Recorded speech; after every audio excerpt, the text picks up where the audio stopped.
Hey everyone, I'm Jason, and welcome back to Robot Wants It All.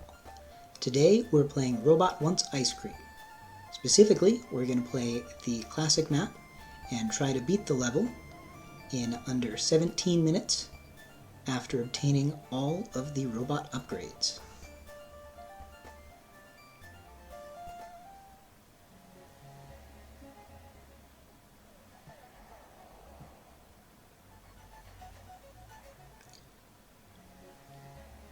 Okay.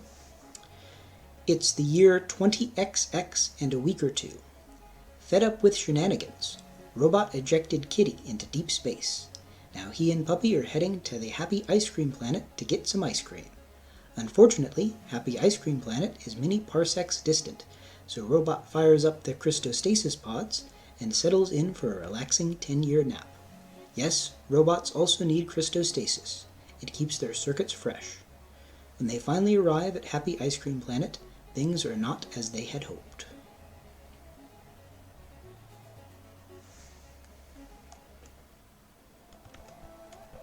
And we're off.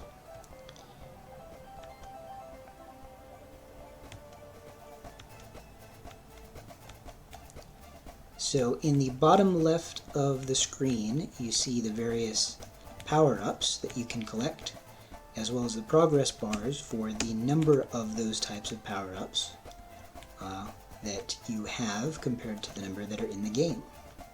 So that will be our guide to making sure that we've collected all of them before beating the final boss and completing the game.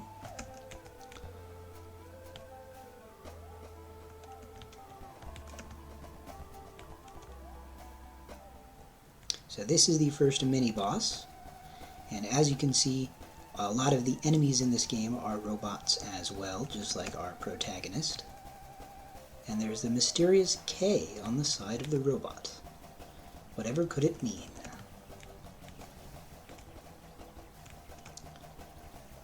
I will not spoil the ending for you. In the meantime, you'll just have to guess.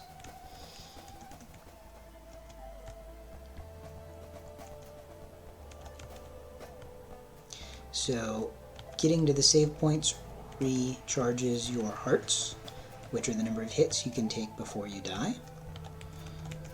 So it's often advantageous to fill those up when you have the chance.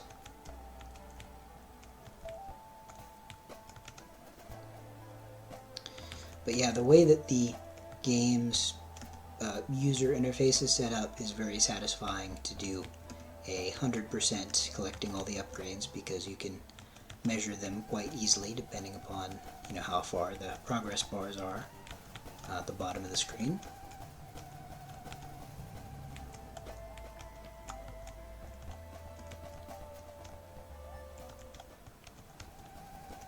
So this is Angry Box. It could be classified as a mini-boss, although the little robots that it spawns don't actually attack you, so its bark is worse than its bite, you could say. Some of the power-ups that you can see we can't actually get to yet, and so instead of demonstrating that we can't get to them, I'm just going to save the time and come back for them later.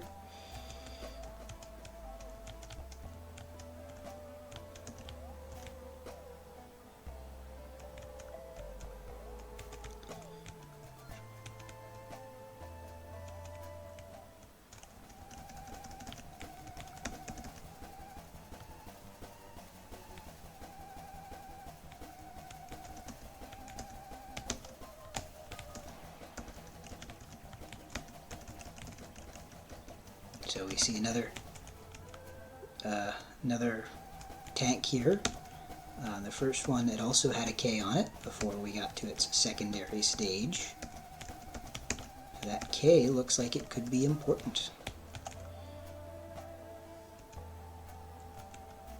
So now I have the ability to fly, which comes in handy. The batteries also recharge or refill at the save points.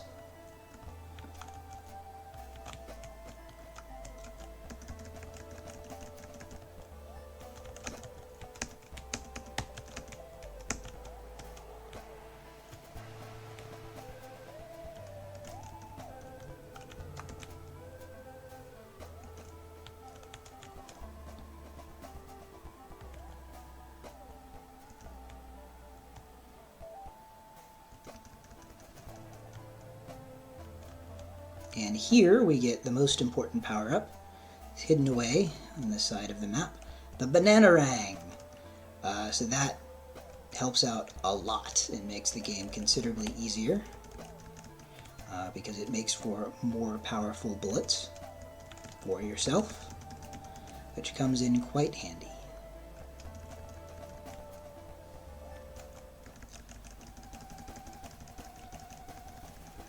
So we've already got this mini-boss almost done, and yep, knocked him out at that point.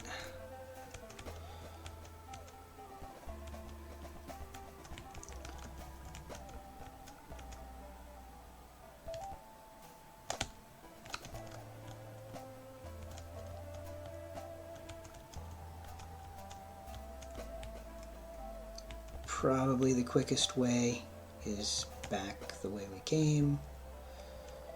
Again, just thinking of how to get all of the power-ups as quickly as possible, which is what we're trying to do this time around.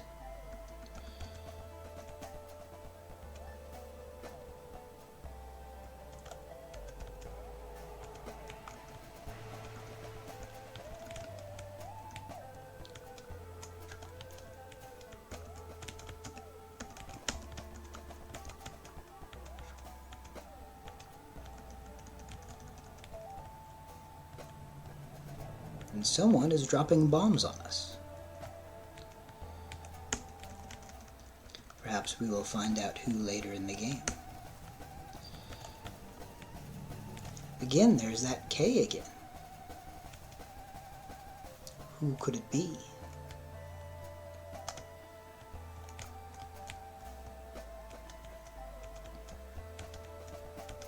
My webcam is blocking the protagonist of the game here.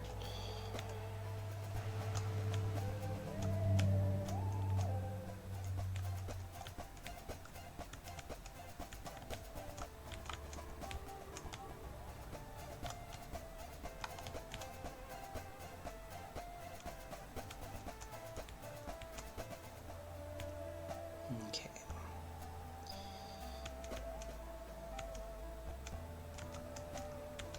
Head back for this double jump.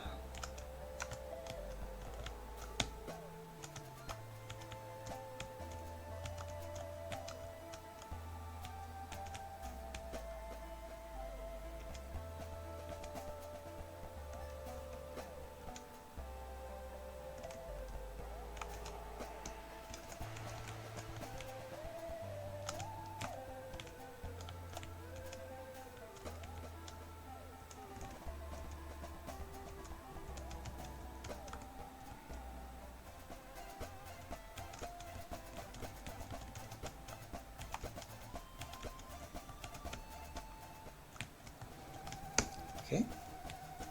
Now we're facing off against the Space Maniac.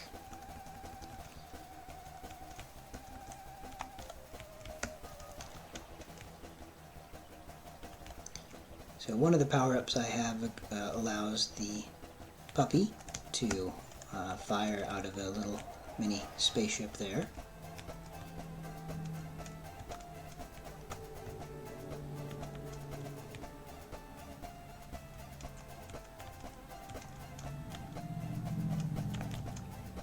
Not quite.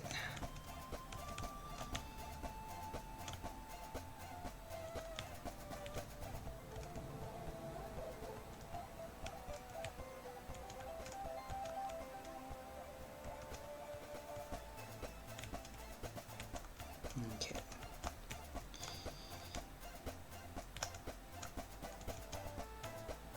So now we made it up to the spaceship in the sky, where the second half of the game begins.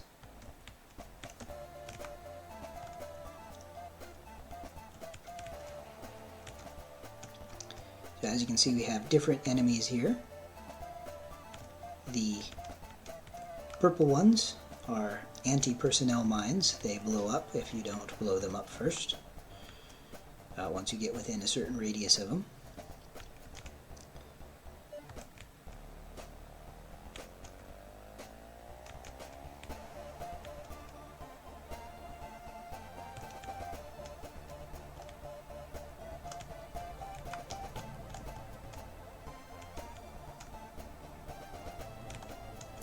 So the key to getting a good time here is going to be not forgetting about any of the power-ups so that we have to come back to find them later and have to explore the entirety of the map in order to do so.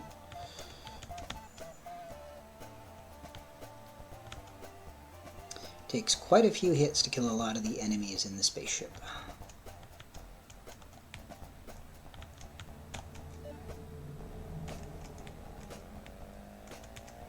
So those blocks that ricochet back and forth, they're only vulnerable during short periods of time after they come to a stop.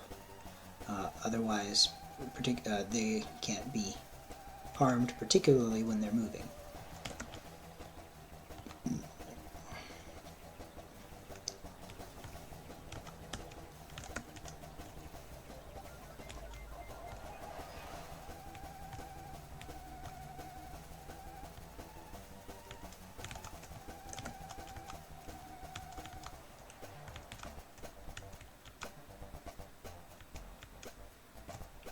Now I'm going to get that upgrade, because that's an easy one to forget. I'm going to recharge at the save point, and then collect these two upgrades as well. So as you can see, we're about halfway through all of the various power-ups in the game.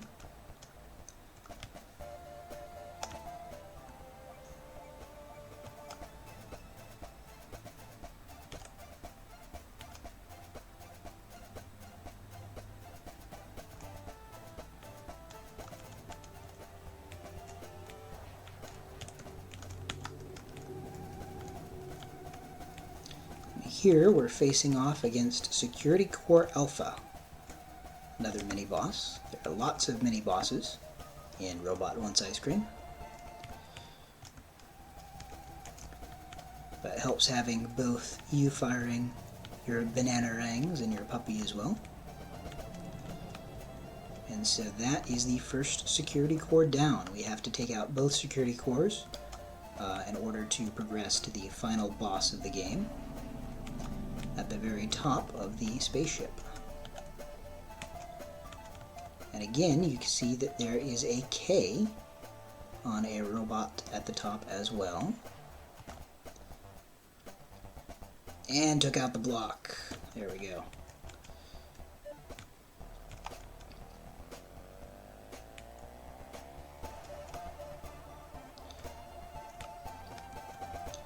So I think that's all of the ones on the left side. See that that's what happens with the anti-personnel mines.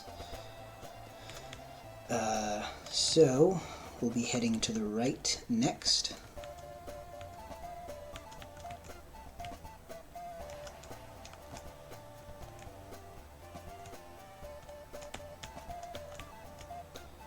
So I think I did do a deathless run when I was like practicing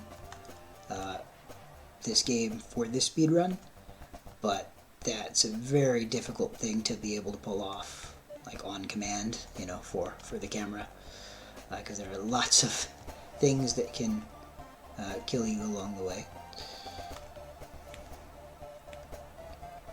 that are fairly impenetrable, or at least very difficult to kill. Of course, I don't know if you kill robots as much as destroy them, but the point remains the same.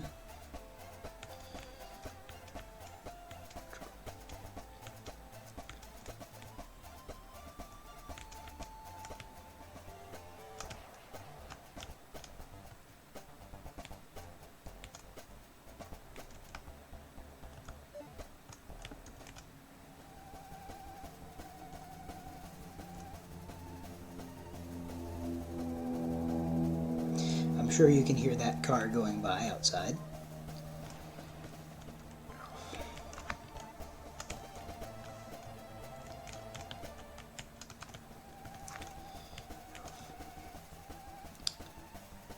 See, I don't think I actually took damage coming down. Yeah, I have all 3 hearts, so that's pretty surprising, given as I went through the entire swarm of bubbles? I'm going to call them bubbles because I don't know what better to call them.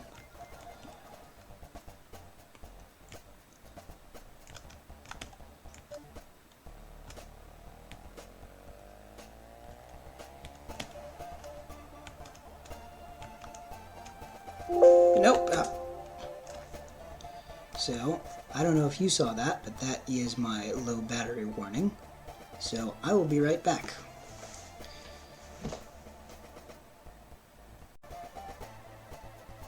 Okay. Let us resume.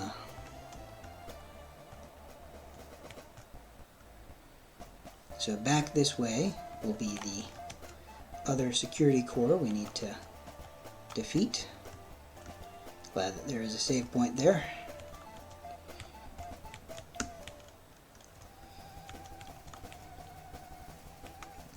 Nice to have the puppy in the area. There we go.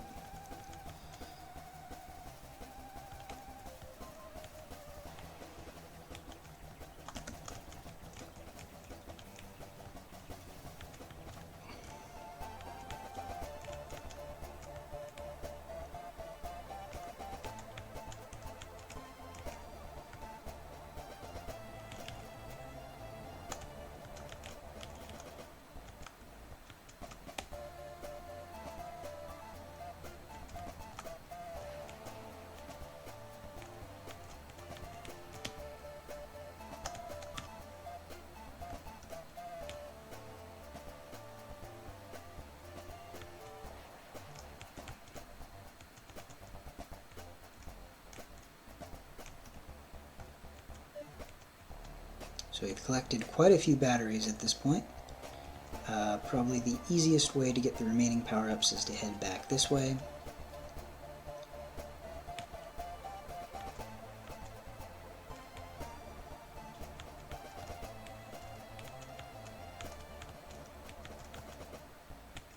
And so the final power-ups are going to be on the outside of the ship. So we could progress to the end of the game, but since we're trying to 100% the upgrades, we're not going to do that quite yet.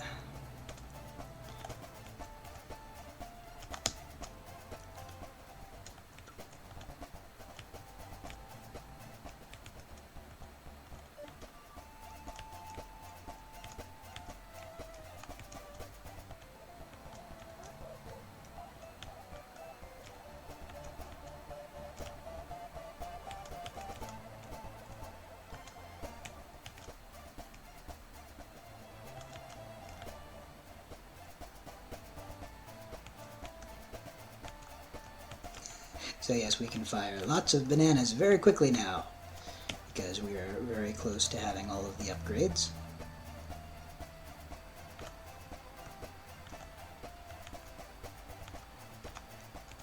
So I think when you can't see the spaceship on screen, that's when you need to worry about the missiles coming down. There we go. Looks like we just have the one more upgrade, which is like we know where it is. So that will help out quite a bit in the final time, not having to gallivant around the rest of the map looking for where we're supposed to go next.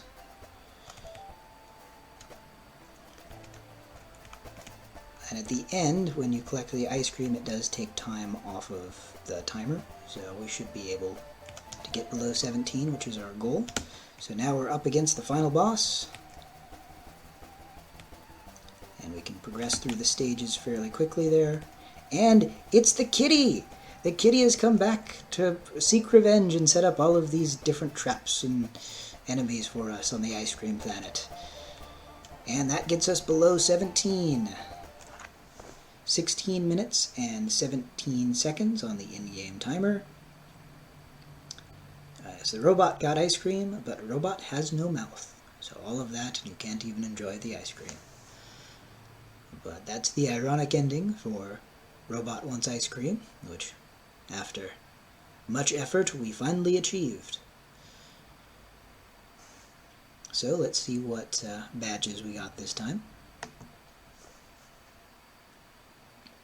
Fast, Clumsy, Superstar, Warbot Unleashed, Classic Map, So Warbot Unleashed is collecting all of the upgrades, at least within the Robot Wants Ice Cream map. I don't know if you can get that achievement on the other games as well. But yeah, we collected all of the upgrades and completed the game in under 17 minutes on the in-game timer. I'd say that's a pretty good run.